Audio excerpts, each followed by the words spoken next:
Hello, everybody. It is Uncle Mike, and I am back for a weekly update. I haven't done one of these. I mean, I say once a week, but I don't know if it always turns out to be that, but that's what I shoot for.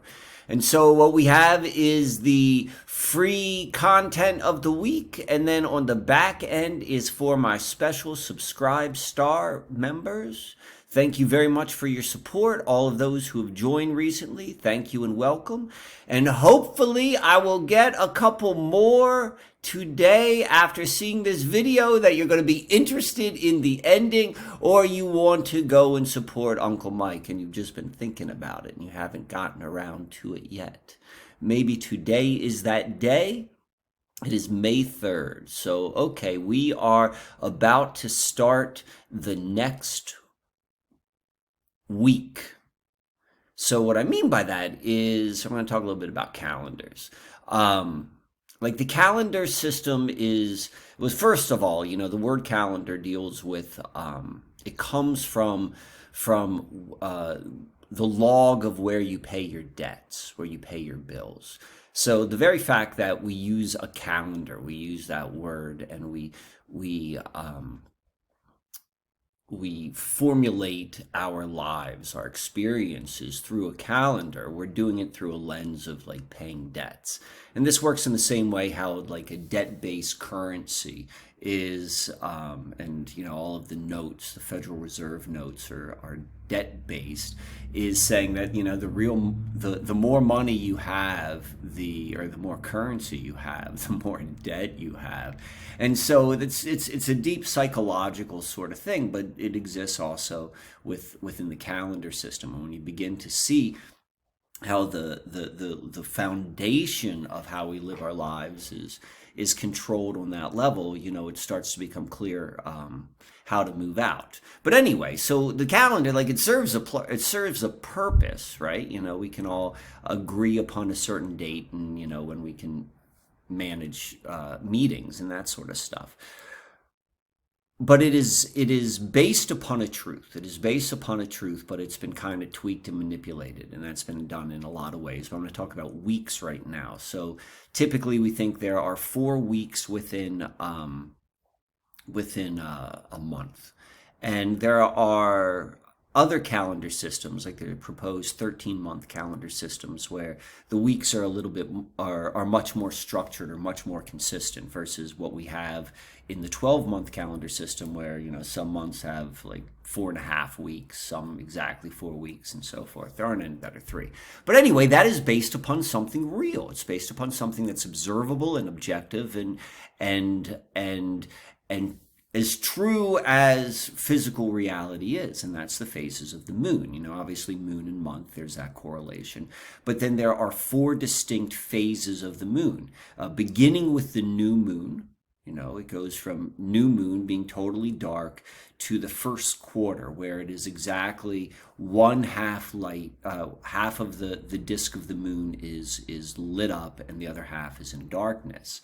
And then that is the first phase. And the 3 other following phases would be the first quarter to the full moon. It's continuing to get more and more bright. And then from the full moon, it drops down to the third quarter, where it begins to become more dark. And then once it reaches that third quarter, where the moon again is split in half, visually split in half, and then it returns back to the new moon of total darkness. And so those are 4 distinct phases, which can be identified with just the slightest paying attention of the night sky, and you get an idea of what a natural week looks like. And the lunar cycle, everything about the moon is mysterious, and so it is part of that is its inconsistency. So some new moon cycles are 29 days, some are 30 days. I think maybe there might be a 28-day, which in the 12-month system of the variety of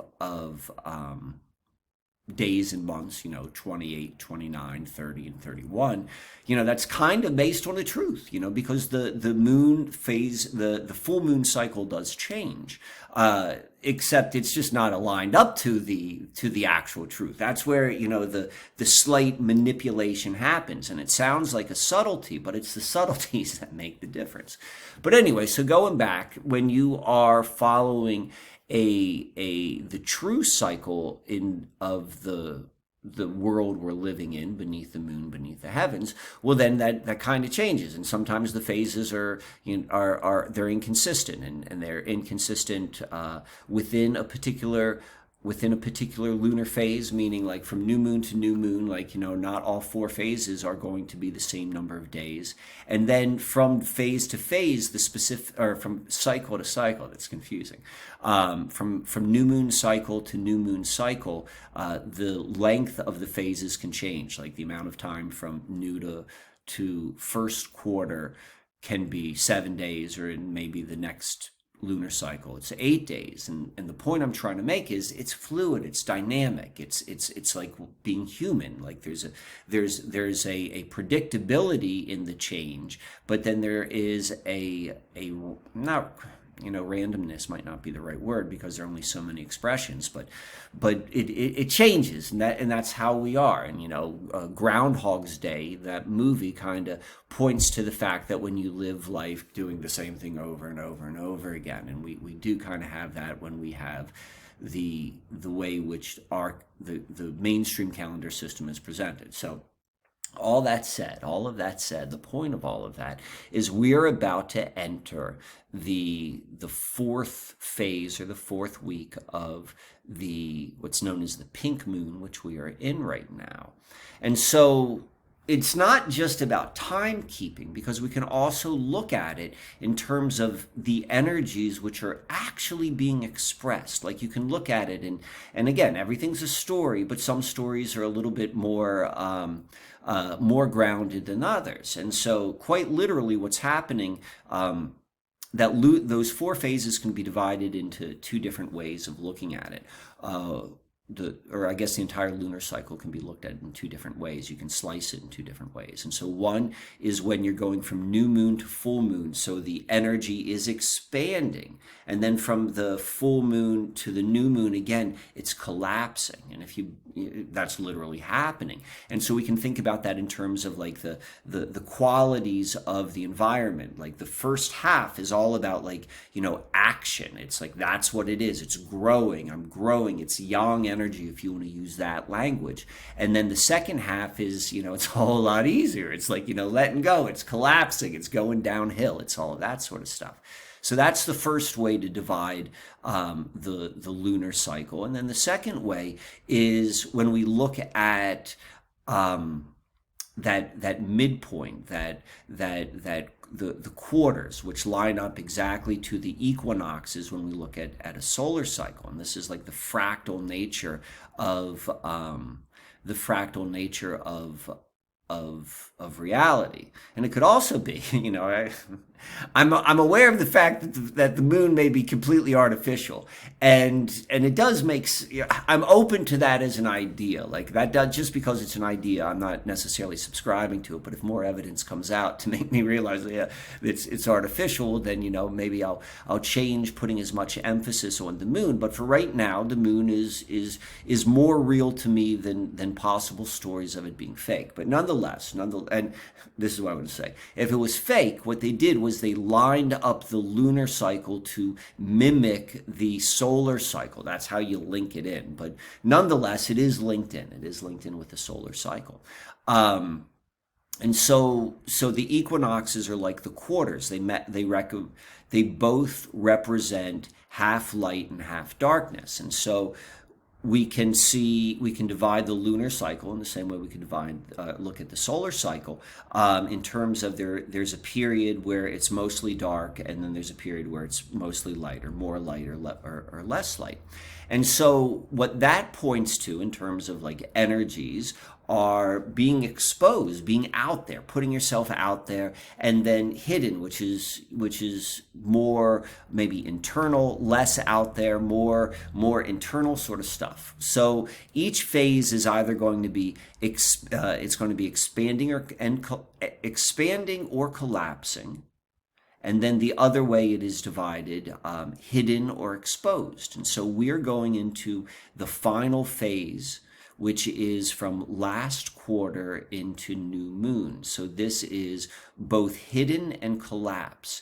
It would also be known as yin yin, if that makes sense to you. And so what this wants to encourage and what you want to think about until we get to the new moon is this is the time of like recuperation. This is the time of like less action. This is the time, like, if you do like self-care, now is the time to really like dive into it. Or like, if there's a period where you do more meditation, more journaling, more of like any of that inner sort of stuff, like now's the time. And the reason why you want to do it is you want to align your activities with a greater cycle. This is how you move outside of their cycle, outside of the matrix, because what the matrix does is it's going to get you to align your energies to its particular version of reality.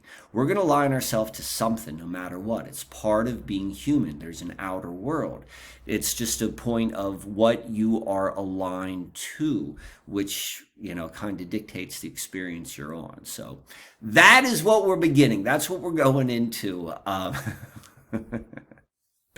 And so that's where a lot of my thoughts have been as of late, just kind of really breaking down the different cycles and thinking about how cycles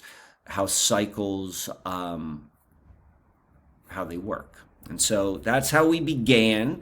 And I want to talk. This is gonna be mostly like about stories. I'm gonna talk a little. Actually, it's gonna be a half stories, and then we're gonna talk a little bit about placebo and inner world and outer world. Someone had sent me a request to discuss that, so I'll be happy to do so. And then the second half. I'm going to go into a book which I received when I was at the tour of Wissahickon Creek with Rosben last week. Perhaps you saw that video which we did, which came out last week.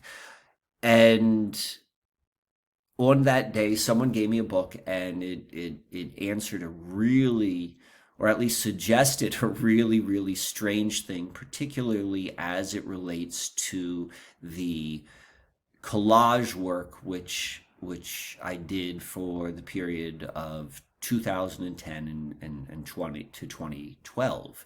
And that is the work which, if you've seen the Escaping the Matrix video, like that's the collage work. So there's a fascinating story. All that we're going to get into in the subscribe star portion. So, also other things. What else we want to say? The Skymancy sessions, new services which I'm offering, highly recommended, particularly if you're interested in better understanding this objective relationship, this objective mystical relationship which we have with the environment which we're living in. And what I mean by that is the ground beneath our feet, the sky above our head, and us inside our body. That's where it all begins. So the Skymancy sessions 1, 2, and 3, they build upon each other. Definitely check that out on the website, because I'm super excited about that, and it's been very, very enjoyable for me to work with people and go through this process. So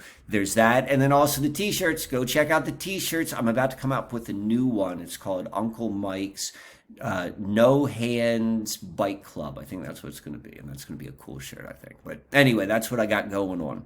So let's go and jump into some stories. So the first one is, this is just kind of like a short one, but it is indicative of this connection which is happening right now. And as we're seeing one world fall apart, we're seeing new worlds presenting themselves. And we're human beings, and we're community beings, and we're finding ourselves new communities. And it is showing up in these very, very tangible sort of ways. One example would be the group that met at Roz's tour last week. Like, I didn't know any of those people. Maybe some of those people knew each other, but there was this coming together where it's like, we really recognized one another. So that happened again this past weekend. I in the Subscribe Star platform, there are multiple levels. In the highest level, $21 a month, I do a monthly call, and anyone who's at that level, like, we call and we talk and, that sort of stuff. And I did one on the full moon, which was a week ago, and there wasn't a particularly big turnout. Maybe 5 or 6 people showed up. And one of them was this dude, Eric. And Eric was, I knew him a little bit. Like, we'd exchanged some emails in the past. But, I exchanged a lot of emails with people. And so I it's hard to keep that straight, particularly, when you're meeting someone just by email. But we had that connection. And then I think he's been in the last two group calls, and we spoke a little bit more this time. And he was from Northern Virginia, and I lived in Northern Virginia at some point in time. In fact, we lived across the street. Where I lived in Northern Virginia was across the street from where he lived, and so that was kind of cool. And so that was, I don't know, like on a Wednesday maybe, and the Sunday. So today's Monday, so the day before. Today I went out to the Lancaster Northwest River Trail, which is a bike trail which goes along the Susquehanna River, 20 miles. The thing is fantastic. Like, as far as bike trails go, I've never been on a better one. Like, in terms of, it's visually interesting. It's like everything about it is fantastic. So I used to live right on that trail, so I could leave my building and just hop on the trail. And it was a real nice boon for where I used to live, but I don't live there anymore. And it's about a 15-minute car drive. And though 15 minutes isn't that big of a deal, it's a big enough deal that, I don't go there that much. But this was the first time I've gone this spring. And I was really excited to get on my bike and ride that trail. And when I was returning back, I hear someone call my name, like, "Hey, Mike, Mike." And so I turn around, and sure enough, it's Eric. And it wasn't just Eric; it was Eric and his family, and his wife and his young child. And so I didn't know that he was coming up, and he certainly didn't know that I would be at the trail. And the trail's 20 miles long. I mean, we could theoretically, the time and the place do not have to line up. But sure enough, they did. In fact, they lined up exactly at the beginning of this one particular part of the trail. So I got the opportunity to walk with him for about 5-10 minutes. We got to chat face to face. And so I thought that was friggin' awesome. I mean, just the way that the grounding of that energy just brings us all together, the energy of the Susquehanna River at the 40th parallel. And in fact, this isn't the only time this has happened. This has happened once before. There's another park. These are all part of the rites of the 40th parallel, which is in the general area, and that is High Point Scenic Vista. And if you've seen the Secrets from the Susquehanna video, well, then this is the park, the one with the sun and the moon. And I went there probably one day last fall. It was a fall day. I remember it was really misty, and I don't go that often. I might go to High Point maybe 10 times in a year, between 5 and 10 times. Like, it's not like, part of my regular daily routine.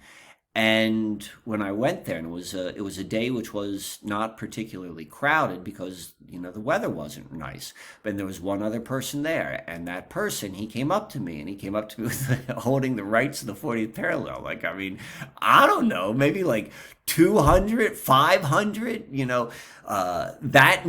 that many copies of the rights of the 40th parallel have been distributed. So it's not like a New York Times bestseller, but like, this guy is up there, and he's like, "This is you." And he's like, "I got your book. I came here from New Jersey, and I brought my parents, and we just came up here." And so that it's 2 times that's happened. So it's getting warm out. If any of you folks are looking for a place to go, I recommend, come to the 40th parallel in the Susquehanna River, order a copy of the Rights to the 40th Parallel, and you never know if our paths are going to cross.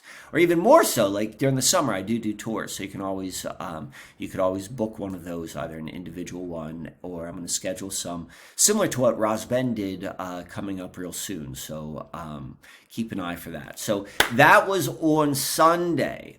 Now Saturday was a fun day for me. So okay, I'm gonna switch gears a little bit. Saturday, I went to a yard sale, and I love going to yard sales. I don't know, I like going to people's stuff. And this was like it was promoted as like a neighborhood yard sale, and a real like kind of ritzy neighborhood yard sale, not like a McMansion ritzy, like established homes. I'm like, yeah, I definitely want to get a load of what they're getting rid of. So Saturday comes along, and Saturday was a cold day. Saturday was a really cold day, and I was like, I don't want to go, but there's something inside me which was like, you gotta go.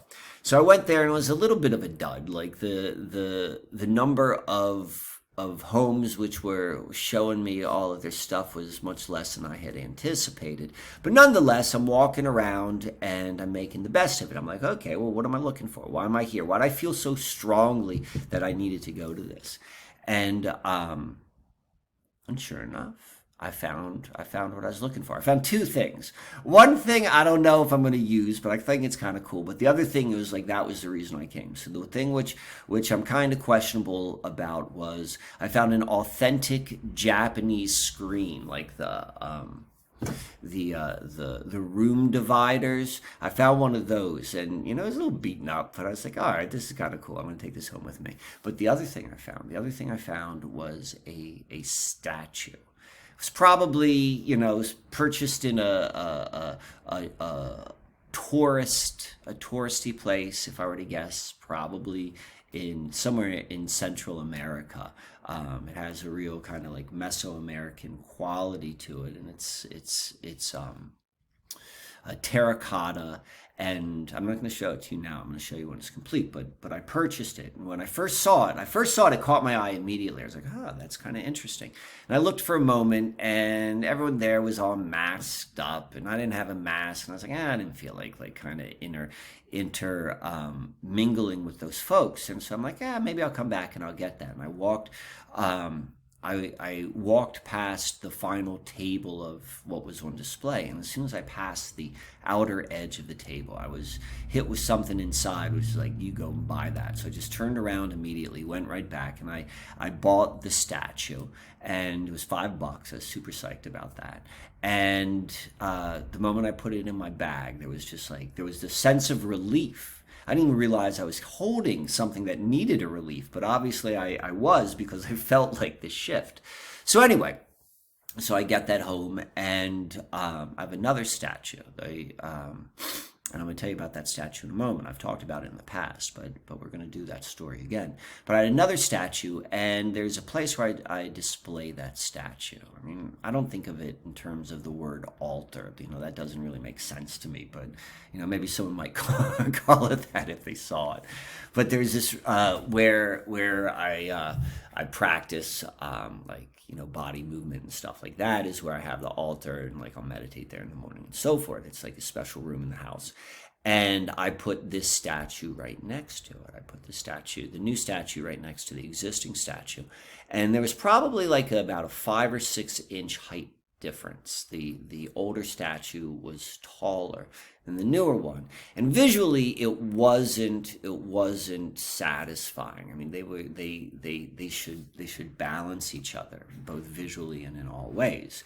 And so there's a piece of wood, which I have a piece of wood. I've probably had it for at least 10 years, and it is a cross section of a tree which was chainsawed.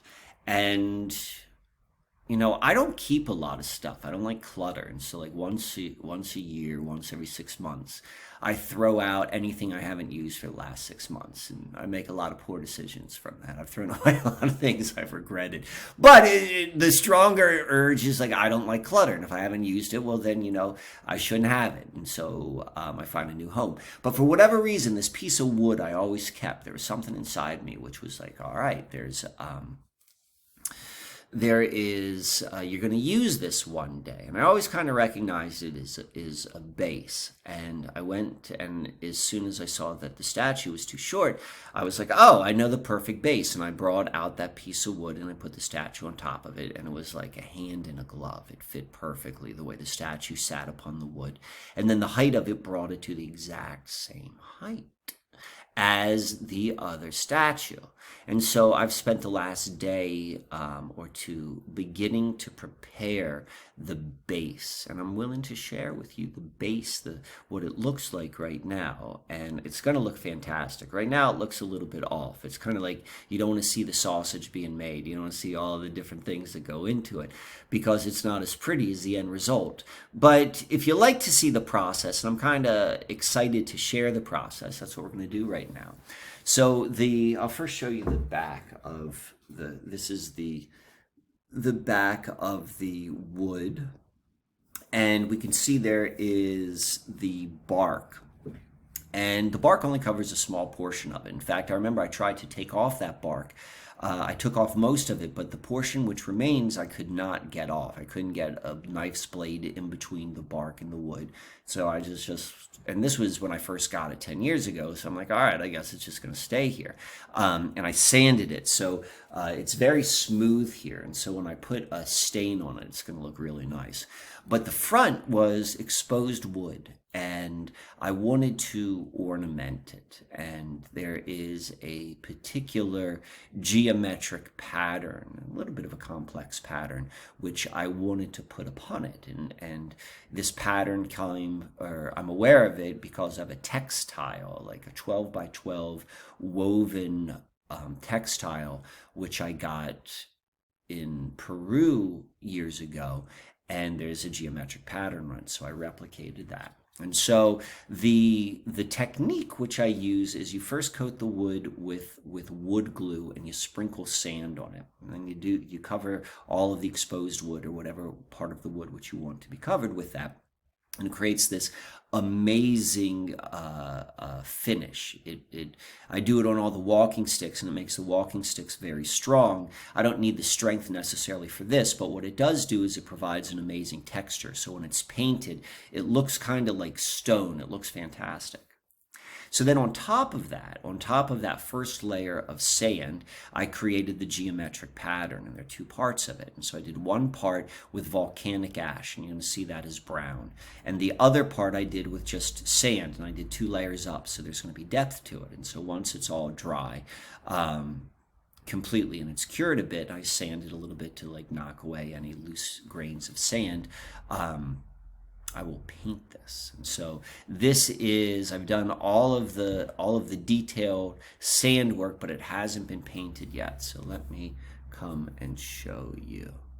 That is where the bark transitions. And if you look closely, it's not quite as, it's not dark yet, but you could see the raised parts of the sand. And that'll be, once that's painted, it'll pop out. And we have this going all the way around. This right here, let's see, was a mistake. That brown right there. It's meant to be the yellow sand, but it's going to be painted, so it doesn't really matter. But that's what it is. And so that is I'm really excited, like whenever there's a creative process, I'm not always making something, but when I feel the drive to do so, it's immensely satisfying. And this particular time, as I said before, this hidden collapse, like doing things like artwork or anything which is really coming from within and is not really exposed. I mean, ironically, like making a video is very exposed. I'll probably still make videos during the hidden time, but but I'll be more aware of the need to counter that with more introspective type of work. So now we're on to story number two. This transitions really nicely. So story number two is this. I said that there was another statue, and so I'm going to tell you about how the statue came about. The statue is known as the Dragon's Momma, and I got the statue about 10 years ago, probably around 2011. And I went down to visit my parents. My parents at the time were living in Ocean City, Maryland. And if you're not familiar with Ocean City, Maryland, it's kind of like a garish ocean resort with like lots of like high rises, and a lot of the beaches in the mid-Atlantic are spectacular, particularly those that are more in their natural expression. But there are a lot of towns which, yeah, their houses there, but they aren't built up. And the most built up is Ocean City, Maryland. And my parents moved there once once they retired. And so Ocean City, Maryland never really spoke to me, but I would go and see my parents, and I had young children at the time, and so I went down to see my parents. And this is back when I first started making a lot of the collage work, and that was a big change. Like when I began making art, I had not made art before. So anyone who knew me up until then, so I guess I was like in my mid to late 30s, they had me in a certain box. Oh, Mike is this, but someone who makes art was not that box, or I was not in that box. So it was a big deal when all of a sudden that's all I was doing. I was making these pretty spectacular, if I do say so myself, pieces of work. And my father and I, we we don't exactly have it's not like it's a difficult relationship. He just doesn't get me. He doesn't get me, and he is a difficult man. So, he's difficult with everyone. So it's not personal with me. But we just never, particularly once I became an adult, we just didn't see eye to eye. He didn't understand me, and it was what it was. But when I came and I visited him this one time in the summer, he was so enthused. He was so enthused that I was there because he wanted to show me. He was like, I found this art, and I know you're going to love it. I'm going to take you to this guy's house, and he makes all of this chainsaw art, and you're just going to love it. I know it. And I'm thinking in my head, I'm like, I'm not going to love any chainsaw art. I'm like, that's not my thing. Like, I mean, I think chainsaw art is cool, I suppose. But, I'm thinking this in my head. But at the same time, I was so pleased to see my father's enthusiasm, because that wasn't his typical way. Definitely not with me, but like in general, it wasn't. So I was like, yeah, all right, let's go for this ride. What's the worst thing that'll happen? So we go and we drive out in Ocean City, Maryland. It's all built up on like the eastern, where Maryland meets the Atlantic Ocean. But outside of it, Ocean City, Maryland, it is rural as can be. It's agriculture. It is very different once you get away from the coast. And we went to this farmette, and the house on it was, I don't know, like 100 years old, in total disrepair. And you drove up on this long dirt driveway, and there are pickup trucks on cinder blocks, and that was kind of like the field. Dogs are just like roaming around. And we get out of the car, and all of the sculptures are spread out throughout the yard. And you just go and you kind of look around. There may have been like a hand made sign which said, like, knock on the door if you want to buy, or something like that. I don't know. So I'm looking around, and it's not really speaking to me. Like, it's all of the stuff as it has. I mean, it's good, it's cool, with a chainsaw. Like, I couldn't do that, but it wasn't my thing. Like, most of it was like Grateful Dead iconology, and that's that's not really my thing, but I could appreciate it. So, but I'm walking around, I'm looking, and I'm giving the old college try because I'm excited. I'm excited to share an experience with my father. And that is when I saw her. There was a tree. Most of the sculptures were out in the open, but there was a tree which was kind of off in the side, and the grass around that tree probably had not been mowed for a long time. It was like 2 feet high, 3 feet high, and buried within that grass, I saw the head poking over, and I think it was the only thing which I saw that was not painted. And I went and I picked it up, and as soon as I saw it, I was like, this is why I'm here. The old man was right. The old man was right. There was something here for me. And I'm not normally like that. Like I could think of only like one other time. Like I love to go to craft shows. I like to just walk around and look at stuff which people make, and like I like to be around people. But for the most part, I don't buy anything. The only other time I think I ever like bought something like an artist or art show was a mug, like a really nice like handmade pottery mug. But that's it. Like it's not in my experience. So for me to be moved, I recognize I was like, okay, this is special because this is not normal for me. I have a point of reference. So I pick it up and there's no price tag on it. And I'm like, all right. And I guess I'm going to go and knock on the door of this kind of like, this creepy house. So I go and I walk over and I knock on the door. And immediately you could hear all these dogs start barking inside. It sound like big dogs too. And eventually the door opens up. And when the door opens up, there is this bear of a man. I mean, easily like 6'6", 350 pounds, enormous. And I was like, there was a step up into the threshold of the doorway. So that's another 6 inches. So this guy, I'm like 6 feet tall. And so this guy's like a foot taller than me, and he's enormous. And like, I've seen this in movies, but I've never seen this in real life. The guy is, he's wearing overalls, like full overalls with nothing underneath, like just like bare chest, and like you can see this big belly. And it was just like, it was like I was with Bubba. So I go to, and I'm sitting there, and he's like, and he just stares at me. He wasn't particularly talkative.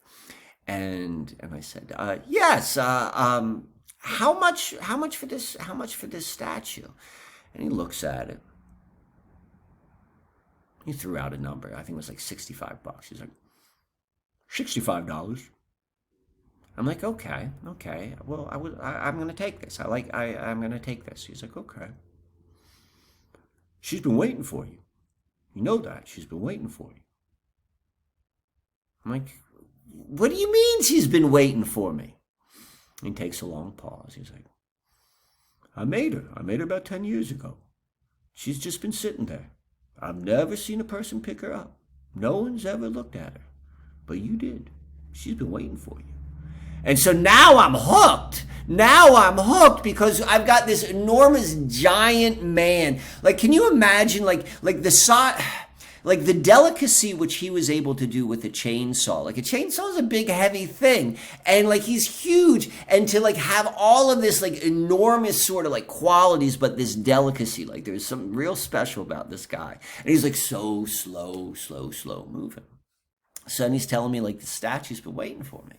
And so I kind of like paused for a moment, and then he's like, it's the Dragon Momma.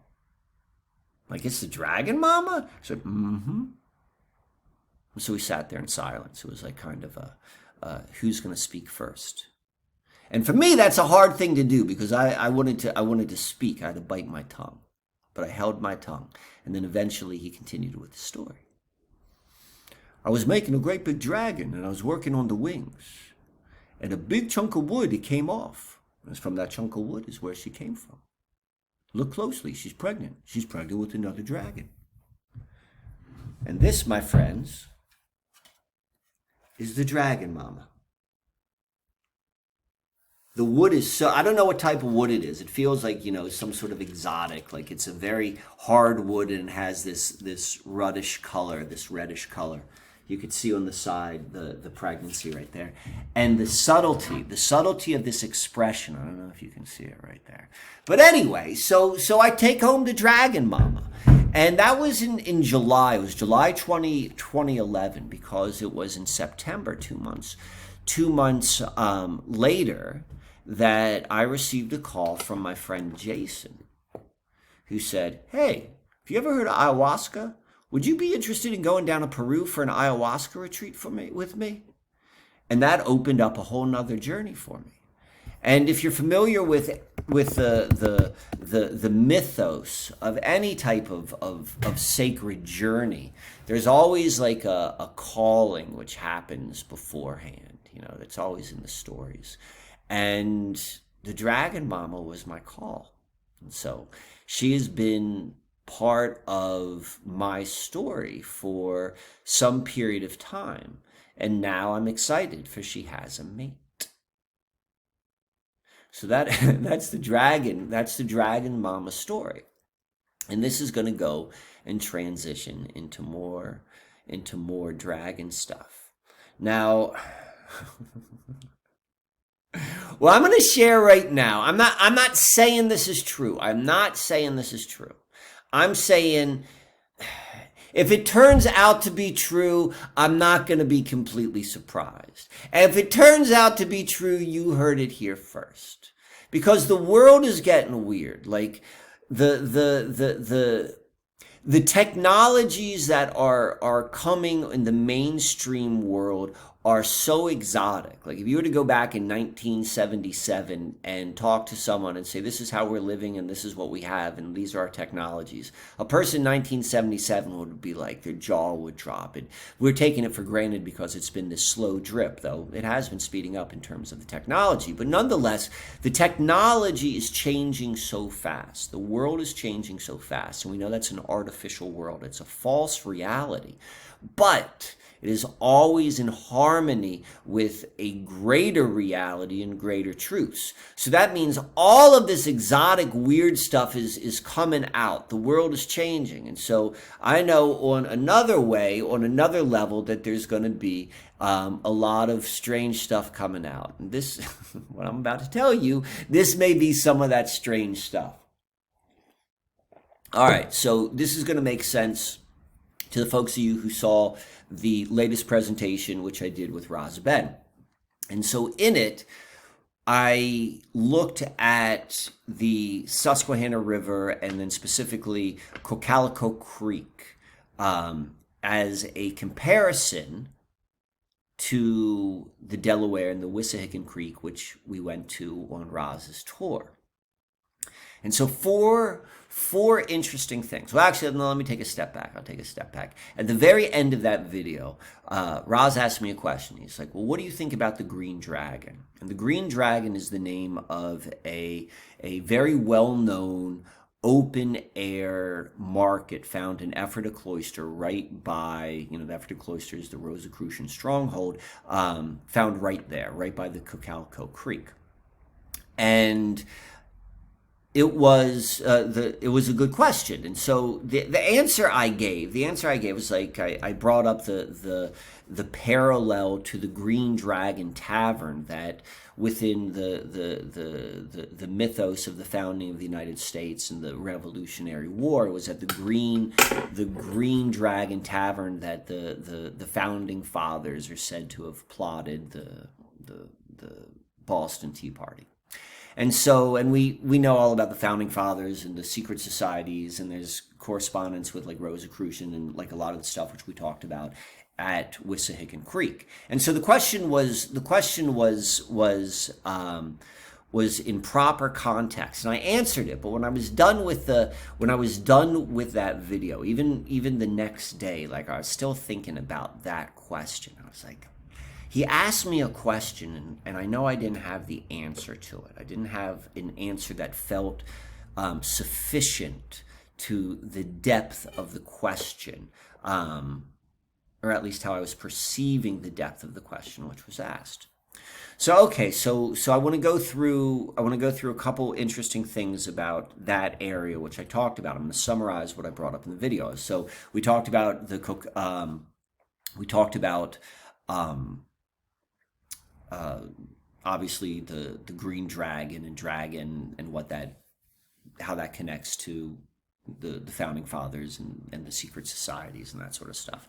And then it was right by Cocalco Creek, which is where the Rosicrucians set up their first permanent colony. And Cocalco is an Algonquin word meaning the den of snakes, the place of the sleeping snake, something like that.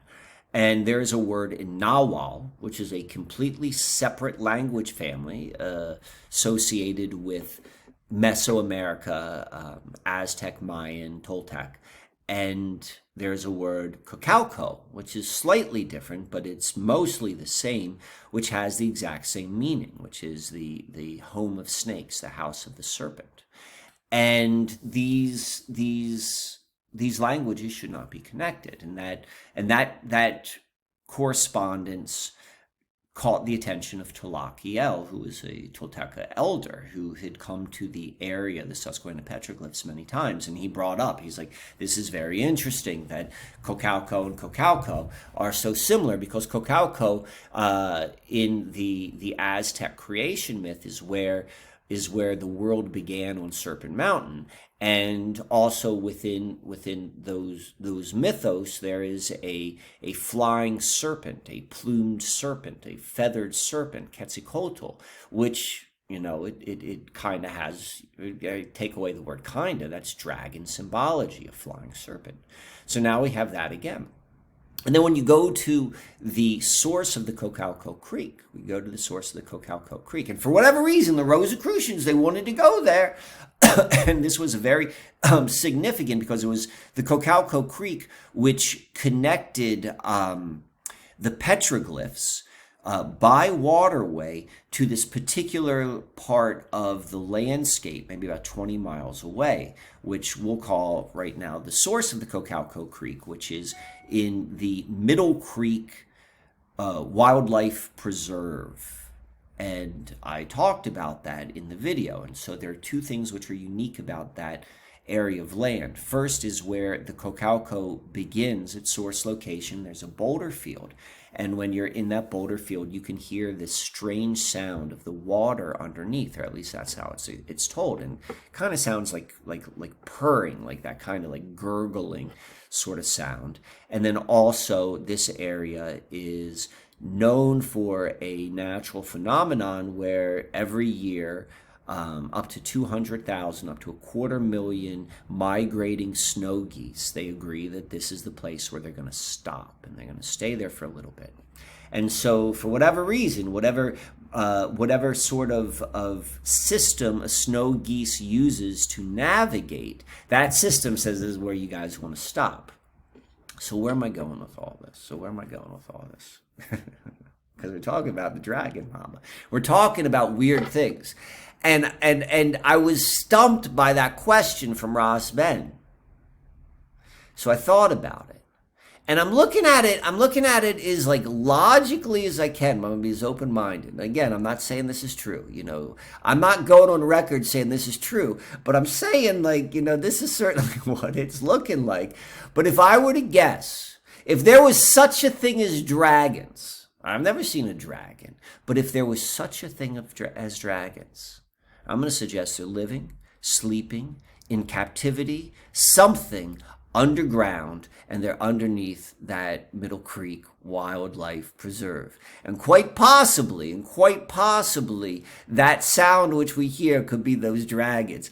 And quite possibly, whatever energy the dragon puts out, the snow geese feels connected to and is drawn to it. And quite possibly, part of the mysteries which the Rosicrucians keep is the true history of the dragons. Like, it's starting to become quite evident. I can't say this for certain, but it's seemingly possible, very probable, is that the whole dinosaur story is not a true story, right? When you start poking holes in how that came about, maybe that is just a total made-up story, but what's it pointing to? Is it pointing to dragons? So I'm going to keep you posted. If I see a dragon, you guys are going to be the first ones I tell. The first ones I tell. But I'm not going to be out there publicizing, besides here on YouTube, to you guys that Uncle Mike is believing in dragons. I'm just open to the possibility. So all right. So this is going to be then the transition to the final section in the this week's free content, and I think this makes sense, and this is a good transition because we're going to talk a little bit about placebo effects. Someone asked me to talk about placebo effect. My friend Glenn in Oklahoma. And placebo effect is it's really about, or at least part of it is about suggestibility. It's about suggestibility. And when we talk about ideas, when we talk about particularly like outrageous ideas, no matter how outrageous that would be, like such as like covering your face is actually good for you, or the fact that there were huge lizards that were underground, and like prior to anyone being told about them in the 1800s, like no one knew about the lizards, but then suddenly like all these people found them, and they all happen to be connected to the Smithsonian. Maybe that's a suggestibility story, or maybe just Uncle Mike saying like, "Hey, there's dragons in the Middle Creek a wildlife preserve." Who knows? We're dealing with suggestibility, and so it makes sense to bring up placebo effect. So couple things about the placebo effect is that it affects 20%, like on average in the pharmaceutical trials. They see that there's in the sample group, which is only given a sugar pill as opposed to an actual pharmaceutical, 20% receive the same benefit that they should be receiving, quote unquote, should be receiving if they had taken the actual pharmaceutical. And that 20% seems to be rather consistent. And if you look at statistics as it relates to hypnosis, you'll see like typically they break down the population into 20% being very, very suggestible or very easy to go underneath hypnosis. 20% of the population is, very difficult to put underneath hypnosis, and then the other 60% is somewhere in this bell curve distribution. And so to me, that it doesn't take much sense or much of a leap to go and see like how the placebo effect and hypnosis and suggestibility, they're all kind of like they're linked. And I guess what I want to talk about is what that points to, like something a little bit deeper. But I know my friend Glenn, he wanted to point this out, and this is an absolutely true fact, and I'll talk about this, but I want to bring up his point immediately, which is the placebo effect goes both ways, or in fact, it points to a fact of life, which means like you control your body if you can control your thoughts. But it's really not that simple. It is that simple for some people. It's that simple for some people. So let's go and look at what's happening with the placebo effect. So two things are happening, or two parts are in play, but this points to something which is always going on. And by what I'm hoping to accomplish by sharing this or bringing a microscope into this is it provides a little bit more insight into the working practice of being in human form. So the placebo effect, it deals with two things. It deals with mind-body connection, but then it also deals with inner world, outer world connection. And what we see happening is those that we would call highly suggestible. So two things are occurring. First is they're hearing something from the outer world, and it very easily takes root in the inner world. And then within the inner world, because the inner world, we have this mind and a body, and they can be of various degrees of integration or connectedness. That is also very connected. So it's like I internalized this outer world information, and then I actually did something which is at least experiential. Like particularly, you hear a lot about that the placebo effect deals with the elimination of pain or of something which is primarily a physical discomfort. And so we can see that those people who are highly suggestible, they are they're dynamic between the inner world and the outer world, and within their inner world, within the mind body connection, it's strongly connected. And often it's said, like, I mean, just the word suggestibility, or even placebo effect,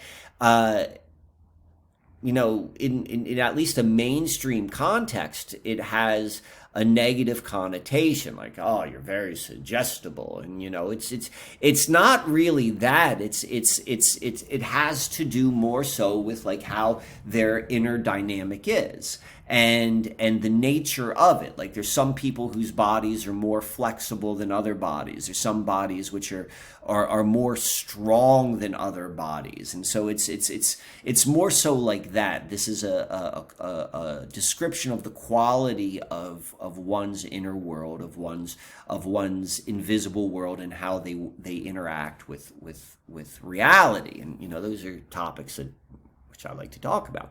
So suggestibility shows a very flexible person. Now, obviously, there's going to be once you recognize that is true, if you recognize that is true for you, there's certain precautions one needs to take, and particularly as it relates to the amount of information or the quality of information which they absorb, and discernment in general. Like, that has to be very, very heightened for anyone who has that flexibility, that really open dynamic between the inner world and the outer world. And so there's that, but then also recognizing the gift of someone who is highly suggestible, that it does go both ways. It's going to go both ways in terms of like whatever it is that one is able to tap into inside. Like, and when I say tap into, that's like it's a feeling state. It's not quite emotion, but emotion ties into it. It's like, that is what they're tapping into, and that is going to connect very, very strongly with the outer world and within their body. And so by cultivating a very, very like balanced whatever quality you want, like internal state, well, you're gonna see that very quickly and easily, probably in the outer world. So let's go look at the other side of the equation, which is the 20%, which is highly unsuggestible. These people are very concrete. They're very fixed. And that also has both, it can serve you and it can also hinder you.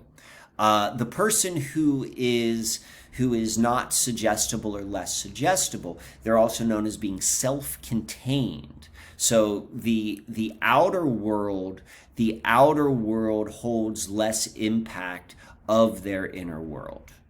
There's less of an exchange, and that also goes both ways. In order to have an effect on the outer world, it probably requires much more outer will.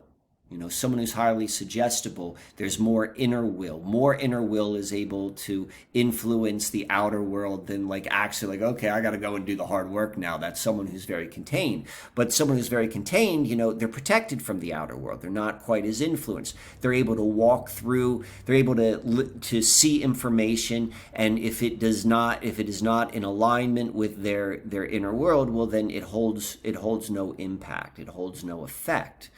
But then that leads to the question is like, well, what is on that inner world? And if that inner world is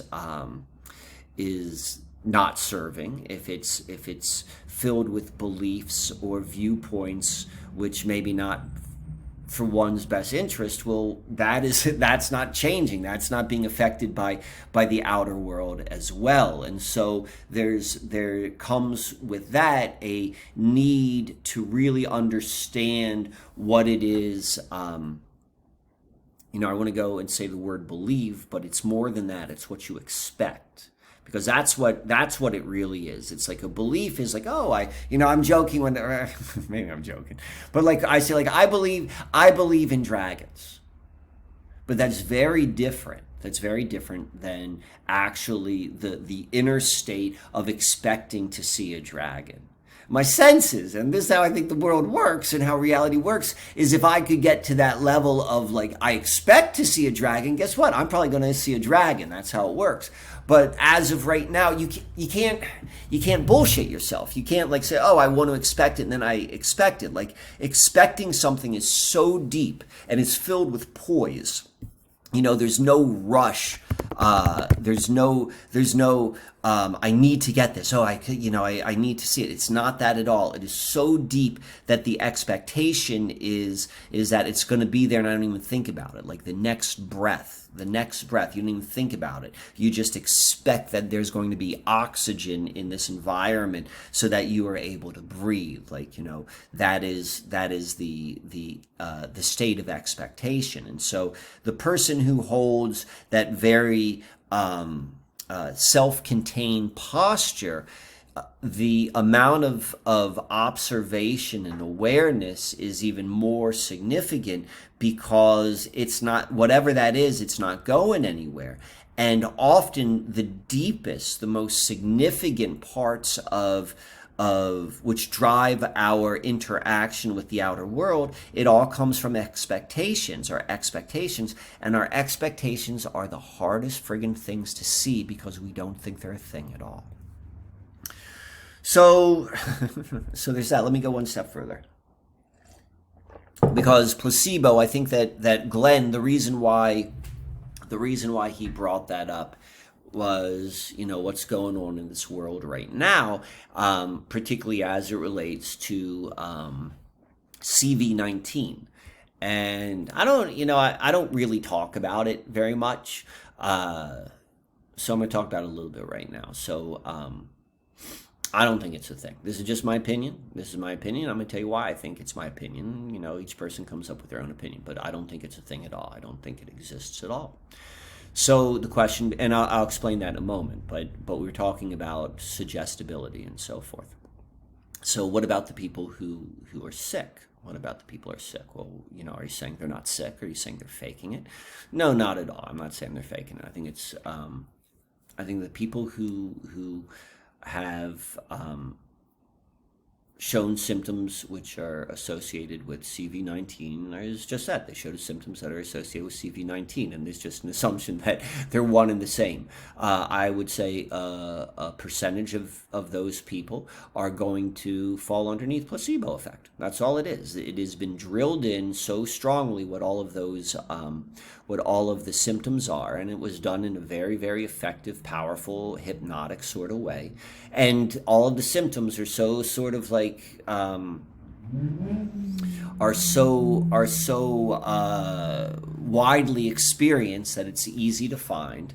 What I personally found was the most interesting and most brilliant and most like a hypnotic trigger is the loss of sense of smell or taste. Like if there's anything that like a hypnosis can do, it's that.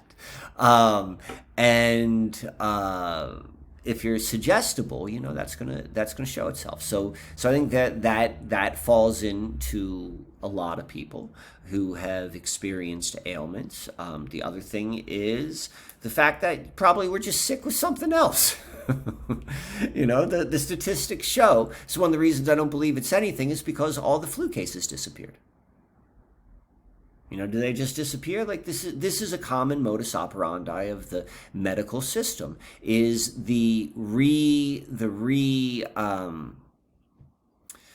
calculating, the relabeling an ailment. Like a lot of the ailments which the earlier inoculations are claimed to have wiped out. Like first off, a lot of them just disappeared just through basic, the majority of the ailments disappeared from the 90% reduction from like the late 1800s to the introduction of these inoculations. There was a 90% reduction of cases, and that's, just usually thought of because of an increase in sanitation. That does a big thing for people who are sick, and sick is, the body is filled with toxins, whatever the toxins would be, and you're trying to get rid of them. So anyway, a lot of people were just like regularly sick. And whether it's the flu, and so the flu is, again, this is how it works, because there's so many layers, there's so many friggin' layers, like of like fallacy built upon fallacy built upon fallacy. Like, I'm making reference to like flu statistics, but all the flu statistics are made up. All the flu statistics they're not all made up, but when you see like the number of people who die each year from the flu, or how many cases they are, this is what it is. It's the number of people who have flu-like symptoms. 99% of them never are tested for influenza, if influenza is a thing or not. It's just that these people have flu-like symptoms and they're categorized as flu. So like, to say that like the flu disappeared, I'm like, well, what even disappeared? But regardless, people get sick. People feel like shit during the winter, probably because they're not getting enough sun, because we're inside. That's probably what keeps us healthy, in my opinion. But regardless, so it's, people who weren't feeling well, maybe it was because of that. And then the third, and I don't know if this is true, but I'm certainly open to this being a fact, is like maybe a lot of the ailments are which people experience is related to the latest wireless technology. That was a big deal, and everyone was talking about that. And that kind of, it still pokes its head up every once in a while, but that is an idea, has not really gone away, and maybe that is true. It makes sense to me that it would be true, but I don't know for certain. But the rollout of a new wireless network is going to have an impact, and particularly, just as we have people who are very suggestible, that also means they're very sensitive in terms of they're able to pick things up. That sensitivity could also be shown into how they respond to changes, really, really sick changes that are happening in the electromagnetic spectrum. So that makes sense. So that's my thought of the CV-19. This one last thing before I end this portion is why don't I think that it's real? Well, first off, the burden of proof, when someone makes an extraordinary claim, they have, they have the responsibility of proving it. And I have not seen any evidence to suggest that something like this exists. Like, obviously the statistics, the statistics suggest that there's nothing going on. The total number of deaths in all of 2020 was no different than the total number of deaths in 2019. Like, the law of large numbers are showing a consistency. Nothing has changed. We've seen, I mentioned about like the flu numbers, so we're seeing other types of like statistical manipulation. We know that the people, that there's a very, very small self-referencing group which has a very large megaphone, which is able to tell this story over and over and over and over again. And they used, if you're familiar with the techniques of indoctrination, they use those techniques like, to an extreme. So that's a pretty good indication. And we know that these people have an agenda, and we know that you guys know. So it's like, it makes sense that it would be fake. The third thing, or maybe the second thing, I don't know if I'll count that as one, is anyone who claims that they have it, they're basing it upon a test result, and the test has been shown to be absolutely meaningless. So a meaningless test gives you meaningless information. But here's the last reason. For me, this was the most significant. If you go back in time, if you go back and you look at the type of videos that were coming out in January of 2020 and February of 2020, and they're coming out of supposedly coming out of China, and they were talking about this new sickness. There was a common theme, and what that common theme was people were like standing and then they would just fall over. So lots of videos, people like standing and falling over. And